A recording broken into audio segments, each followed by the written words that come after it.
Narito na ang inyong hinihintay. Ang programang magpapakita ng di nakikita. Ang nakatago ay ilalabas niya. Yes, yo! Topa Show! Programang maraming ilalantad na mga sorpresa. Yes, yo! Topa Show! At ngayon, narito na po sila. Ang mga kwento niyang ating mapapakinggan. Si Mr. Yes, Yes, Yo, Attorney Ferdy Topacio.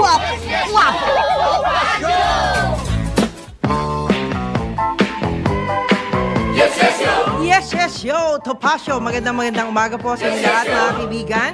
Sa ngalan po ni Attorney Ferdy Topacio, ako pa rin po si Juvie de Guzman. And of course, bago ang lahat, i-congratulate natin ang opening and blessing na Eternal Pau, yan, ang crematory first facility in the Philippines. Wow! Galing, di ba? Congratulations po. Ayan. Alam nyo, ito yung mga, yung mga practical na pananaw. Napakaswerte ho natin. Okay, salamat po. Ayan, kita nyo, naabutan natin si Sir Dennis, talagang napakasaya. At hindi lang po yan, mga kaibigan, no? Ngayon po ay 27 ng Hunyo, syempre, 2024 at ngayon po ang oras alas 11:05 ng umaga. At syempre, alam niyo mga kaibigan, tayo po'y nalulungkot dun sa mga taong walang direksyon. Bakit naman kasi walang direksyon? Kasi nagugutom, hindi naman makakain. Kaya minsan walang direksyon. Dapat po bigyan natin ng direksyon yung mga mahal natin sa buhay, lalong-lalo na kung walang nagluluto para sa kanila. Yan. Yun nga po ang paalala.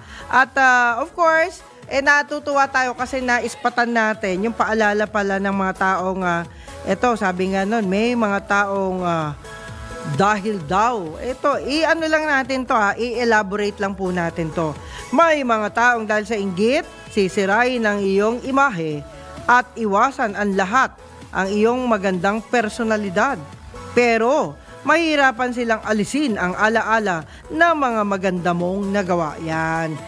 Sabi nga po, dahil anumang pangit na iparatang sa'yo, ay mananatili ang paghanga sa iyo ng mga taong kilala ang iyong pagkatao. Alam nyo, minsan nakakatuwa, no? Lalo na ngayong eto na, malapit na ang eleksyon. Alam nyo naman, nag-uumpisa na. Yung iba nagpapakilala. Yung iba, yung mga datihan na, hindi na ho yan kinakabahan. Kasi yung mga datihan na ho na kandidato, sabi nga natin, nandiyan na, nakapwesto na. Yan ho, hindi kinakabahan niya kasi kilala na ho sila, hindi man sila magpakilala. Ang tanong, yung kayang mga kababayan natin, sila pa rin kaya ang gusto. Ayan. Ano kayang mga iniisip ng ating mga kababayan ngayon? Eto, dami nating naranasan, di ho ba? Pagkatapos ng sumunod na ito na, may bago na tayong presidente at yung presidente natin ngayon kahit papano ay marami rin namang ginagawa, no? Marami tayong mga nakikitang update mula sa kanya. At hindi lang po yan, yung mga dating presidente pa rin, alalahanin natin, lahat naman po sila ay may kanya-kanyang ginawa sila. Yun nga lang, kanya-kanya, di ba? Kanya-kanyang identity, kung ano po yung gusto natin. Meron hong kababayan tayo na mas gusto daw niya ang kamay na bakal. Bakit? Yan. May mga taong gusto mas mahigpit. Parang sa bahay din po yan. Kung ang inyong mga magulang ay mahigpit sa inyo, magpasalamat kayo dahil ibig lang hong sabihin na kayo po ay mahal niya. Ayan. Merong mga tao na ayaw ng mahigpit. Gusto nila laging sweet. Gusto nila ay laging masaya. Yan. Gusto nila ay laging... ito ngayon, minsan naaalala natin yung mga tao na ayaw na pagsasabihin. Yan sa bahay, di ba ganun? Kapag ang magkakapatid, halimbawa, sila ay tatlo, di ba? Yung isa sweet, yung isa ayaw, yung isa matulungin sa bahay, di ba? May mga ganon. Ngayon, ang kadalasan nagugustuhan ni nanay ay yung matulungin sa bahay. Bata pa siya, talagang ano man ang nakikita niya ginagawa ng nanay niya, lagi niyang sinasabayan, "Nay, tulungan na po kita. Nay, gagawin ko ho ito." Yan. Alam niyo, sa gobyerno, ganyan din ho. Napapansin ho kasi yung mga nasa gobyerno natin kung sino yung talagang magaling magtrabaho, magaling gumawa ng mga bagay na nakikita ng taong bayan, lalong-lalo na kung ito ay solusyon doon sa mga problema. Ang kadalasang problema daw ngayon, ayon sa mga netizen, ay eto na, yung problema ngayon ay kadalasan yung peace and order. Bakit nga pala nagkakaganon? Parang ang bilis-bilis ng mga pangyayari matapos ng paghihigpit, di ba? Napakahigpit, halos hindi tayo, sabi nung iba naman kapag alas 10 na ng gabi, kailangan yung mga kuya, si ate, yung mga maliliit, yung mga anak-anak dati, ganun ho Alas 10 pa lang, kahit matanda na, wala kang makikita sa daan. Hindi ka makakita ng mga taong nagkukwentuhan, hindi ka makakita ng mga taong nag-iinuman sa labas ng bahay, hindi ka rin makakita ng mga taong may ginagawa, di ba? Kadalasan ganun ho noon, no? At ito'y hinahanap-hanap ng mga tao ngayon. Ayan. Alam nyo mga kaibigan, ang tao ho talaga, o kahit na sabihin natin ang mga leader, sila po ay may kanya-kanyang abilidad. Yan. Meron hong abilidad na ang technique nila para matakot ka ay maghigpit. Meron namang abilidad na kagaya ho ng ating Pangulo ngayon, si Bongbong Marcos, na talagang ang kanyang estilo naman ay peaceful, loving person, di ba? Tipong gano'n ang kanyang peg, no? Pero sumatotal, yan po ay mga leader pa rin na tayo po yung mag-iisip pa rin na meron hong harmless personality, meron naman sinasabi silang mga harmful personality. Minsan, sa salita pa lang, parang takot na tayo, di ba? At yung mga tao namang tahimik, di ba? Kadalasan sila naman ay nagugustuhan din ng ilang mga kababayan natin, depende sa sitwasyon. Sa ngayon po, ang dami na hong nag-iisip, sabing ganon, nako, sabing ganon, sino na kaya ang susunod na mananalo sa pagkasenador? Oh, yeah. Sa mga congressman, yan. Oh, yeah. Yes, iniisip po ng marami yan. Alam nyo, ngayon ho yata, parang marami hong nauuntog. Sabi nga nila, nauntog ako, bakit yan ang binoto ko? Nauntog ako, bakit ganito, ganon.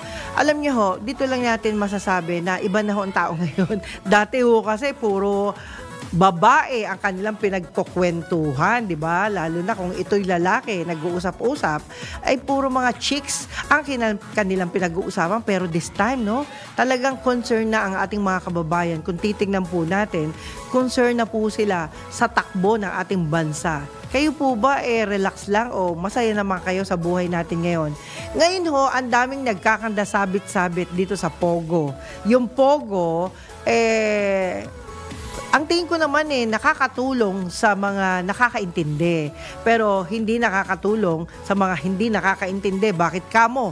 Kasi po, meron hong Pogo na mga illegal na ginagawa ng ilan nating mga kababayan na siya pong nakakasama, no? At yun nga, pati tuloy Pagcor, nasisira ang pangalan, di ba? Alam nyo, ito yung hindi na ho natin maintindihan kasi lahat ho yan ay ginagawaan ng paraan para madagdagan ang income ng bansa. Yun sinasabi, economy, di ba? Gusto ho natin talaga tumaas ang economy, pero meron pa rin talagang tao na hindi tumitigil sa sa mga bisyo, di ba? May mga bisyong hindi na ho tama. Yung mga illegal na bisyo ho, yan ho ang hindi tama. Well, hoping, no? Kasi ang dami kong kausap, pero hindi ho sila, pwede ngayong araw na ito. Pero sabi nga, hahabol daw. But then, tingnan ho natin sino makakarating. But then, ang atin lang naman po, syempre, iba ho yung mga eksperto ang nagsasalita, di ba? Iba ho yung mga eksperto pagdating sa legal na bagay. At of course, tayo naman po natutuwa kasi sa ibang mga programa ay nakakarinig tayo ng mga expert opinion ng mga abogado, ng mga legal advisor na kung saan sila po nagbibigay ng mga tamang opinion. Yan. At of course, tayo naman ho, sabi nga ho, tingnan natin ang ano ho ba. May hong nag-iisip na ayoko na sa kanya kasi salbahe siya. Sabing ganon. Wag naman po. Okay, sabi nga ni Catirso Peralta, forget those who hurt you yesterday, but do not forget those who love you every day. Forget the past that made you cry and focus on the present that makes you smile. Yan. Sabi nga po, dapat tayo ay maging masaya na. Huwag na nating alalahanin yung mga nakaraan. Yung paulit-ulit, alam nyo, minsan may mga tao talagang ganun no? paulit-ulit na binabanggit niya yung mga nakaraan. Ang masakit nga lang po, yung nakaraan na yun ay hindi maganda. Hindi magandang kwento, hindi magandang nakaraan, lalong-lalo na kapag kayo ay merong mga kadugo na ang ugali nila ay talagang tampalasan. Sabi nga, tampalasan, may mga ganong ugali na yung ugali ay hindi ma-spelling. Mantakin ninyo nang dahil yan sa mga iba't ibang katayuan sa buhay, lalo na sa pamilya, di ba guys? Kung kayo po ay nagkaroon ng isang kamag-anak na mas mayaman sa inyo, nako, dati nung araw, nung walang-wala pa siya, nung siya'y hindi pa nagkakaroon ng mga biyaya na hindi natin din alam kung saan nanggaling yung mga biyaya, pagka minsan, hopefully, no, yung mga biyayang pinanggalingan na yan ay mabubuting pinanggalingan, no? Dahil kung ang pinanggalingan, kahit anong yaman mo, kung hindi maganda ang pinanggalingan ng biyayang hawak mo, ay naku po, magagalit sa iyo si Lord. Alam niyo naman, hindi po katanggap-tanggap na tayo po ay gumagawa ng mga illegal na bagay. Yan po yung ibang mga sinasabi ng ating mga kaagapay. Sabi nga po, ingat-ingat yung iba dyan. At meron pa, no? Nung isang araw nga po ay may nagsumbong po sa atin na isang bagay na hindi ho magandang ginawa. Yung ginamit mo na basura mo, yung basura mo itatapon mo sa ibang bakod. Pagkatapos ine-expect mo na yung pinagtapunan mo ay maibibintang sa kanya, no? Alam nyo, minsan may mga taong hindi talaga marunong maglinis ng sarili nilang bakod. Bagkos, imbis na makatulong sila sa paglilinis ng maruming bakod, ang ginagawa pa ho nila ay ipinapasa sa iba, no? Para yung dumi nila ay mapunta doon sa iba. Ito yung mga ugaling, hindi ko na maintindihan. Bakit may mga tao pa rin napakatamad? O sabi nga po, mga taong hindi nag-iisip ng ikabubuti ng kapwa nila, di ba? Ang ginagawa pa, sinisira yung imahe ng ibang tao para sila ang magmukhang maayos. Sila ang magmukhang malinis. Yan. Alam nyo, mahirap na tayo po'y nagpapalaki ng mga anak natin na alam naman ho natin na sa paningin ng bata, lahat ng ginagawa ng isang matanda, ang tingin po nila dyan ay tama. Kaya po, hanggat maaari, kung tayo po ay merong natitira pang bait sa utak, kung meron pa tayong naiisip na maganda, isipin na lang po natin yung magandang maibibigay natin parang ehemplo para dun sa mga kabataan. Bakit ho natin nasabi? Alam nyo ho, alam nyo naman ako, marami ho akong napuntahan na mga institution, no? Marami ako napasok na mga simbahan, iba-ibang mga relihiyon yan. At yan ay isa-isa kong pinag-aralan nung araw, no? At nakakatuwa naman, kahit na iba-ibang relihiyon sila, may kanya-kanya silang pananaw sa buhay na ang tingin ko po sa kanilang lahat ay nakakabuti. Yan, nakakabuti bagamat may kanya-kanyang paniniwala sila na hindi naman ho natin pwedeng i-insist yung paniniwala natin dahil kadalasan kung saan na sila nag-umpisa, gusto nila, doon na sila magtagal. Yan. But then, tayo po naman mas naniniwala doon sa mga panulat. Alam niyo naman may mga may mga binabasa tayo na kung saan ay mas pinaniniwalaan natin. So, hindi natin mabibigyan ng maling akala ang ibang tao kung tayo naman ay nagbabasa na, no? Dati pa nagbabasa kumbaga tayo po dapat keep on learning. Hindi po kailangan ang pinagdaanan ko na yan, alam ko na yan. Alam nyo, huwag kayong maniwala doon dahil every time may pagbabago. Lahat ng bagay may pagbabago. Yung mga generation ngayon, eto ang generation na mapakaswerte. Bakit? Dahil sila po, lahat nakuha nila ang mga bagong pangyayari, bagong buhay, ika nga. At sabi nga po, yung teknolohiya ngayon, swerte talaga nila, di ho ba? Samantalang yung mga nakaraan, let's say, i-admit na natin na yung nakaraan hindi naman ho lahat ay techie, no? Hindi naman ho lahat ay nakakaintindi na. At hindi lahat marunong talaga pagdating sa bagong teknolohiya. Meron po tayong mga, sabi nga po, ito po isang magandang bagay na dapat kahit na may edad na kayo, meron na kayong mga pinagdaanan, patuloy kayong mag-aral. Gawin nating isang magandang pag-aaral ang araw-araw, no? Of course, sabi nga ni Katirso, i-extend daw natin ng congratulations also sa ating retired RTC Judge Jaime Santiago, ayan, as the newly appointed NBI Director.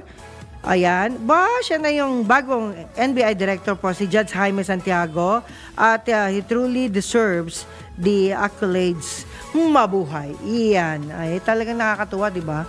Kapag meron kayong bagong destinasyon.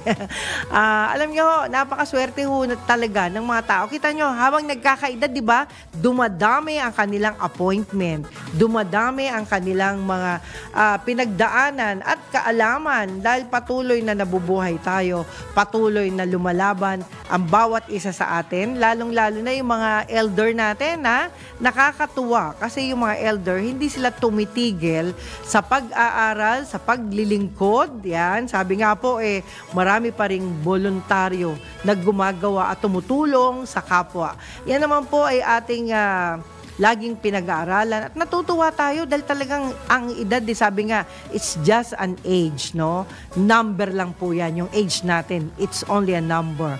Pero hanggat maaari, hanggat kaya nating tumulong, kaya nating magbigay ng mga impormasyon na nakakatulong. Sabi nga ni iba, kaya nagpapasalamat din ako dun sa nag-a-acknowledge dahil sa araw-araw na ginawa ng Diyos ay nagpapasalamat sila kasi nga daw may mga nasasabi tayo na nagiging bahagi ng kanilang buhay at yung iba, yung kanilang karir.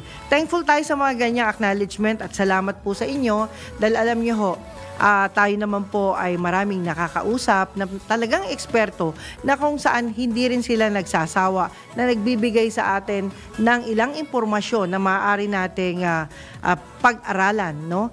Yung mga impormasyon na sabi nga po nila ay huwag tayong susuko na matuto sa araw-araw nating ginagawa. Yan. Alam nyo, pag tayo naman po ay patuloy na nakikinig sa mga eksperto, ay talagang nakakatuwa, di ho ba? Kagaya ho si Doc Jim Sanchez. Congratulations, Doc Jim. Siya po ay patuloy na gumagawa ng paraan para makatulong sa ating mga kababayan. Siya po ay nagbibigay ng libreng surgery. Ay mantakin ho ninyo magkano ang surgery, no, kung kayo po pupunta sa mga ospital. Pero sila po, yung kanilang Hospital on Wheels, yung po yung dinadala nila sa bawat bayan natin. At sana po marami ring sumuporta sa kanya kasi nakakatuwa, no? Isipin niyo ho, yung tulong na nadadala niya rito mula sa Amerika ay isineshare ho niya sa mga kapuspalad nating kababayan. Sana lahat, no? Sana lahat ng kakandidato ngayon para dun sa susunod na eleksyon ay makaisip po kayo ng paraan, hindi puro pangako. Alam nyo, kadalasan, no, dito sa ating bansa, mas marami ang pangako kaysa sa tunay na ginagawa. I-try nyo, mga kababayan, kayo po. I-try nyo pong i-checklist ang lahat ng mga kilala ninyong kumandidato. At ngayon ay nakaupo na, di ba? Yung iba sa kanila ay senador, yung iba sa kanila ay congressman, di ba? O iba sa kanila ay mga party list congressman, yung mga ganon. I-checklist nyo po, nagawa ho ba nila yung mga ipinangako nila? At kung yan ay nagawa nila, kailangan tayo ho bilang isang taong bayan, dapat pasalamatan natin yung mga kandidato natin o yung mga nakaupo na ngayon. Sila po ay pasalamatan naman natin, hindi yung parang puro na lang tayo kabig doon sa mga nagawa nila, di ba? Pasalamatan natin sila. Oy, Senador, salamat po. Dahil ito po yung pinangako nyo noon nung kayo'y kumakandidato. Aba, nagawa nyo ho pala. At thankful ho kami bilang isang Pilipino. Yan. Yan po yung mga dapat nating, alam nyo, huwag kayong magsawang magpasalamat at huwag din kayong magsawa na magbigay ng mga tulong, yes, ng ating mga tuloy-tuloy na mensahe sa bawat isa sa atin. Ipagpasalamat natin yan, kagaya ng ating ginagawa sa mga teacher, sila po ay lagi nating pinasasalamatan. Na sana, huwag silang magsawa sa kanilang pagtuturo hanggat maaari. Ayan. Okay, so mga kaibigan, time check muna tayo at break time muna tayo para doon sa Yes Yes Show Topacio. Sa ngalan pa rin ni Attorney Ferdy Topacio. Mga kaibigan, ang tabayan at magbabalik po ako, ang inyong lingkod, Juvie de Guzman, ang oras, alas 11:24 ng umaga. Yes, yes, yo! Topacio! Si Mr. Yes Yes Yo, Attorney Ferdy Topacio. Yes, yes, yo! Topacio! Yes, yes, yo! Yahoy! Yes, yes, show Topacio. Sa ngalan pa rin po ni Attorney Ferdy Topacio. Ako pa rin po si Juvie de Guzman. At salamat ng marami sa ating mga kapatid sa paglilingkod. Alam nyo naman natutuwa po tayo at marami tayong natututunan mula sa kanilang mga experience. Pero bago ang lahat, pagbati muna, papaabutin natin yan dun sa mga pinasasalamatan natin. Oy, thank you so much dun sa mga nag-acknowledge ng aking mga alam niyo na, mga videos. Thank you so much for watching. Salamat din po sa mga friendship natin na nandyan sa Japan. Minasama, yokoso, irashaimase, Juvie desu, yoroshiku, onegaitasimasu. Okay, at ngayon, salamat din kay Casado family, kay Kuya Alan Bordeos, Vincent Lopez, hi! Nako, ito yung anak-anakan ko.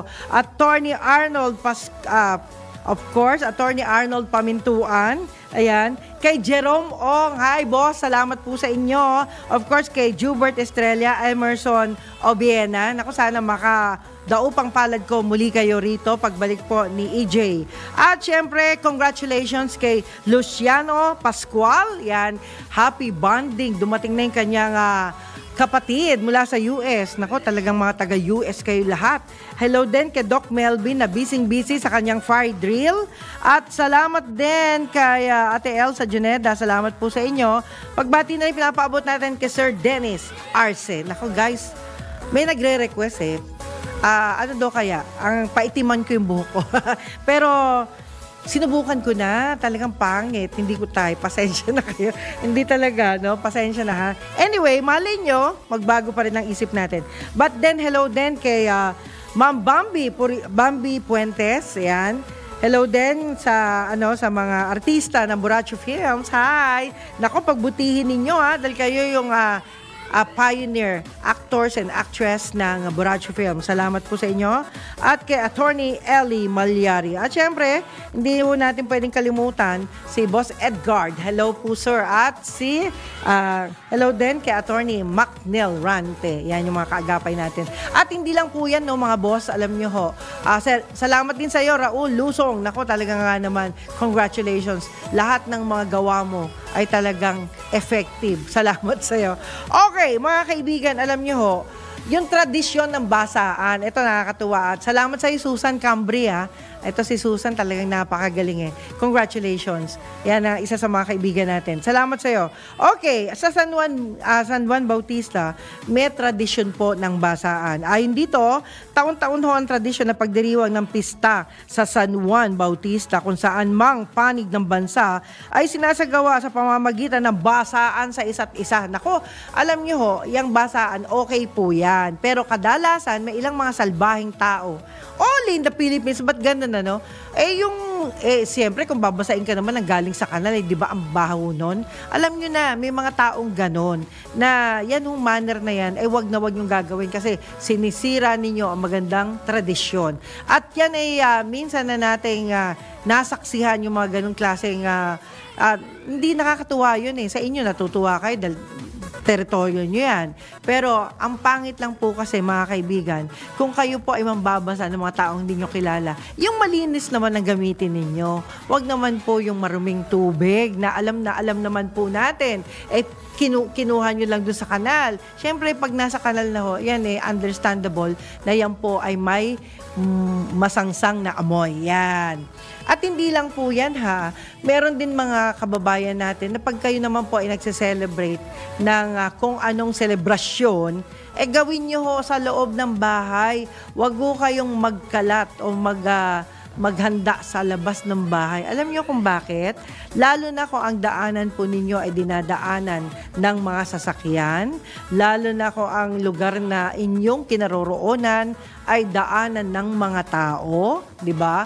Kung kayo po ay nasa pribadong lugar na sa tingin po ninyo ay hindi kayo makakaabala sa ibang tao, that's good enough. Okay lang po yan. Sabi nga po, nung June 24 kasi, ito medyo, dumating na naman. Ayan, ito yung kapistahan nga po ng San Juan. At kung sa dun, nakakanta na rin ako sa lugar na yun eh. Ayan yata yung Funny House. Yan. Meron kasi nag-request sa akin na doon ako kumanta. So, that time kasi, natuwa naman ako kasi tumagal din ako siguro, I think, about 4 years. Naka 4 years din ako doon. Yan kasi ang bread and butter natin nung araw. Kung saan-saan tayo nagsishow, kumakanta, para lang makaano rin tayo, mabuhay ng marangal. Sabi nga po. Okay, kung saan, sabi nga po, ito ang kapistahan ni San Juan, pinsan ni Jesus, sabi nila, si Jesus at San Juan lamang ang nagdiriwang sa araw ng kapanakan bilang piyesta. Ito rin ay araw ng Maynila kung saan walang pasok ang opisina sa eskwelahan. Isa itong taunang pagdiriwang na sinisimulan sa sagitsit ng mga kwitis, 6 a.m. to 12 noon at 3 p.m. at pagdating ng 5:30 ng hapon, ay may prosesyon. Yung mga ganito ay talagang, yan po ay nirerespeto po natin, kung ano yung inyong mga paniniwala. Okay lang po yun. Ang importante lang talaga, yung mga tradisyon na sinisira ng ibang tao, di ho ba? At pagka minsan, ito pa, sa lugar ho kasi namin sa Bulacan din, minsan may mga lugar ho doon, hindi naman ho natin kilala yung mga tao. Yung nakikipiesta, nakikikain, di ho ba? At yung iba ho doon, di natin kilala. Pero, Diyos ko po, talagang hindi nawawala yung ugali na kumain na, magbabalot pa, di ba? May mga ganon. At yung mga ganong klaseng ugali, kung mahiya naman ho tayo, lalo na kung hindi naman natin kilala ang tunay na may-ari ng bahay. Yan po yung ilang mga, it's a big no-no to me, ang sa akin lang naman po, meron pa rin talagang natitirang mga Pinoy na ganyan ang ugali, no? Kahit saan, kahit sa mga press con na pinupuntahan ko, imbis na kainin nila yung kanilang plato lang na pinagkakainan, ay pati plato ng iba ay talagang tinetake out. Yan yung mga, it's a big no-no, nakakahiya. Lalong-lalo na, meron ako kasing organizer na laging kausap. Tinutumbok niya yung taong sa tweet-tweet na talaga ganyan ang ginagawa niya. At nakakaya, syempre, kung nakakasama mo, di ba? Lalo na kung ikaw minsan laging tinatabihan, laging lumalapit sa'yo. Akala tuloy ng ibang tao dyan, kasamahan mo. Yan po yung isang big no-no na nangyayari po pagkamisan na dapat po nating ingatan. Pagkamisan, akala kasi ng iba kung sino yung nakakasama mo, nakikilala nila, na akala kasama mo lagi, hindi po. Alam nyo, kami sa media, kahit saan kami magpunta, talagang di nawawala yung iba, kunwari, binabati ka, kunwari, okay ka, di ba mga ganon? Pero sana po, ingatan po natin yung bad habit natin na lagi pong ginagawa ng tao, no? Na, eto, it's a big no-no. Kaya ako naman, nagpapaalala lang. Baka kayo umaarangkada na naman sa ganong kamalian. Ako po sa awa ng Diyos, mula ho nang mapunta tayo dito, hindi na ako nakaka-attend talaga ng mga press con. At yung mga eyesore sa aking mga mata, yung mga tao na yan, na sabi ko nga hindi ko na sila nakikita. Hindi ko na sila nakikita kasi hindi na ako nagpupunta, yun lang po yun. At thankful din tayo sa Panginoon kasi nga po, mas marami tayong natututunan dito po sa ating stasyon. Okay, at ilan po sa mga pinangangambahan din natin na mag-ingat po tayo na tayo po'y basta na lang umaalis ng bahay without checking our gate, our door, kasi marami ho ngayon. Eto, naglipanan na, no?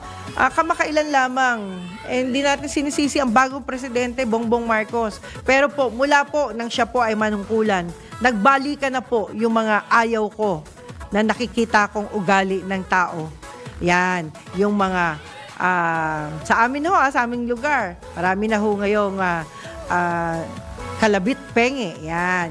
Marami na ho ngayong mga akyat bahay na sana mag-ingat po kayo. Never nyong iiwanan ang inyong tahanan ng walang tao, yan. At hindi lang po yan. Kita nyo ha, yung mga bata, dapat alas 10 pa lang, wala na sa lansangan. Pero bakit marami ang inuumaga? Ayan. Well, ito naman po ay siguro ang pakiusap natin yung mga magulang. Alam nyo ho, ang ikasasama ng inyong mga anak ay minsan, depende na lang ho sa mga magulang sa pag-aalaga ho ninyo, sa pagpapatupad po ninyo ng management sa inyong tahanan. Ito po yung isang bagay na dapat ho nating iingatan. Kasi ang mga anak ho natin, pinaghirapan ninyo yan, pinalaki nyo, di ba? Pinaaral ninyo. Pero kung tayo po naman ay magkakamali, kawawa ho tayo. Dahil lalaki silang mga sutil. Okay mga kaibigan, at ngayon balik tayo sa ating time check para alamin ang paalala ng ating himpilan. Ang oras po, alas 11:45 ng umaga. See you later! Yes, yes, yo! Topa Show! Yes, yes, yo! Yes, yes, yo! Topacio! Ayan, magandang umaga muli. At syempre sa huling yugto ng ating programa, salamat po sa ngalan pa rin ni Attorney Ferdy Topacio. Ako po si Juvie de Guzman.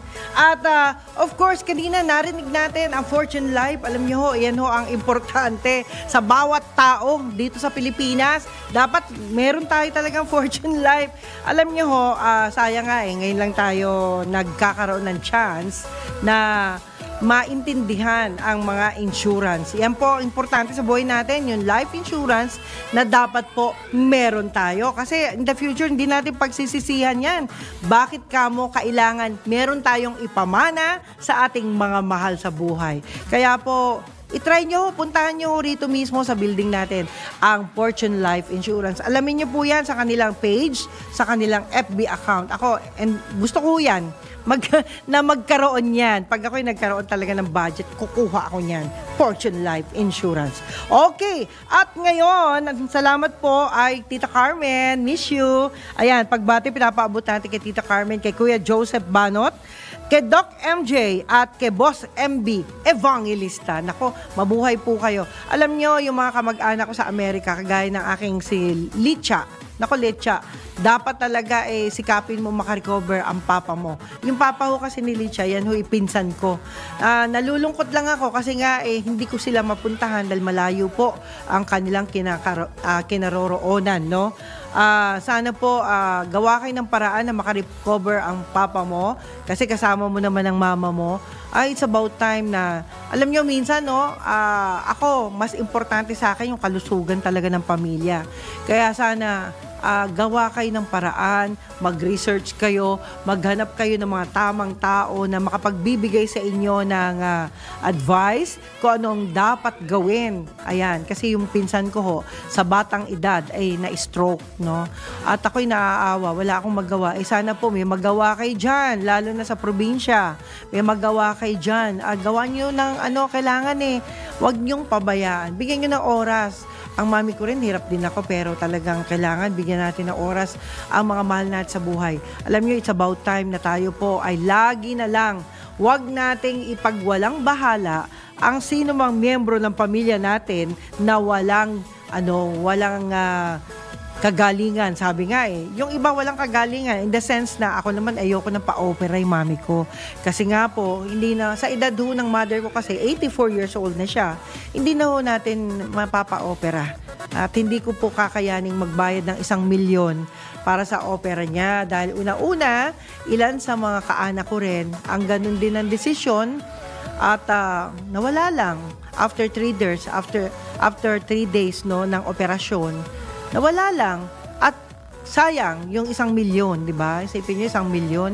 Saan ko kamay kukunin yung 1 milyon? Ibabayad natin, tapos namatayan ka pa. Di ba? Ang hirap ng ganon.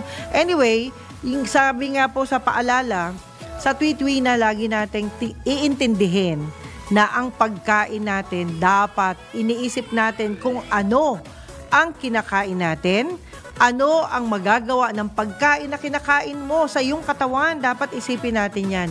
Alam niyo po, sabi nga ng eksperto, lalo na ng mga doktor, ang sabi nila, let your food be your medicine.